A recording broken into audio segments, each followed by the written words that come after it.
Caroline Flack apparently admitted to whacking her boyfriend with a phone during her arrest. The inquest into her death has heard on the second day at the coroner's court. The TV presenter died at her flat in North London in February, just a few weeks before she was due to go on trial for allegedly assaulting her boyfriend, Lewis Burton.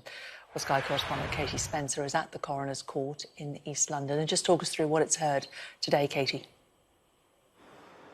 Well, we heard yesterday that family and friends had said Caroline Flack had been incredibly anxious about the impending court case she was facing. And yesterday in the evidence we heard that the CPS had actually initially decided that they were only going to caution Caroline Flack, but the police appealed that. Now, today we have been hearing from DI Laura Whitmore, the most senior detective who was on duty after Caroline Flack had been arrested, and she's been asked about some of the reasons that they decided to appeal what the CPS had decided, and she's been talking about the fact that what came into consideration was the gravity of the offence itself, and also the fact that there was no clear assumption of guilt. And what the Star was saying at the scene when she spoke to police appeared to be different in their eyes to the police interview she gave at the police station. Now, the coroner has been comparing the two accounts. The coroner has been reading from a report that was taken that night, and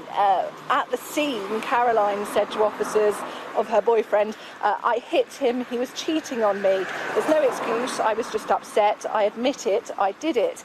And the coroner has asked DI Whitmore, why is that not a clear admission of guilt?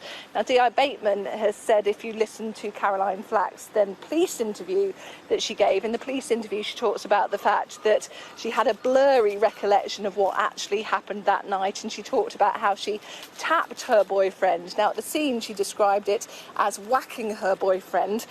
Now, the coroner put it to DI Whitmore, surely that's just splitting hairs in some of the language, but DI Whitmore herself, in giving evidence, has said that she admits, appreciates the coroner's point, but feels that still they felt at the time there was no clear admission of guilt. And we're still hearing evidence from the police at the moment, and the inquest is expected to finish a little later on today.